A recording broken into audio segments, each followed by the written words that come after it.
ആശ്രയമായിട്ടുള്ളത്, മുഴുവൻ ജഗത്തിന് മുഴുവൻ ആശ്രയമായിട്ടുള്ളത് ഇപ്പോൾ ഈ വിളക്ക് ഇവിടെ ഉണ്ടെങ്കിലും ഇതിനേക്കാൾ വലിയൊരു ശക്തി എന്ന് പറയുന്നത് ഏതാണ്? ഒരു ഊർജം എന്ന് പറയുന്നത് ഇപ്പോൾ ഊർജം ഏതാണ് ഏറ്റവും കൂടുതൽ? സൂര്യനാണ്. സൂര്യൻ്റെ ഊർജം, സൂര്യൻ്റെ ഊർജം, സൗരോർജം എന്ന് പറയും.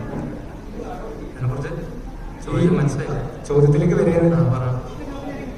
ഈ അഗ്നി കത്തിക്കുക, യാഗശാലയിൽ അഗ്നി കത്തിക്കുക, ഈ അഗ്നി കത്തിച്ചതിന് ശേഷം യാഗം അവസാനിപ്പിച്ചതിന് ശേഷം യാഗശാല മുഴുവനായിട്ട് തീ വെക്കുക, ഇങ്ങനെയുള്ള കാര്യങ്ങളെല്ലാം ചെയ്തു വരാറുണ്ട്. ഇപ്പൊ നേരത്തെ സൂചിപ്പിച്ചതുപോലെ തന്നെ കൈതപ്പുറത്ത് സമയങ്ങളും മറ്റും നടക്കുന്നുണ്ട്. അപ്പോൾ ഈ അഗ്നി കത്തിച്ചാൽ മഴ പെയ്യും എന്നുള്ളൊരു വസ്തുത, ഒരു കാര്യം പറഞ്ഞ് കേട്ടിട്ടുണ്ട്. നേരിട്ടറിയില്ലെങ്കിലും പറഞ്ഞ അഗ്നി കത്തിച്ചാൽ മഴ പെയ്യും എന്നുള്ളതൊരു കേൾക്കാറുണ്ട്. അപ്പോൾ അതിന് പിന്നെ മഴ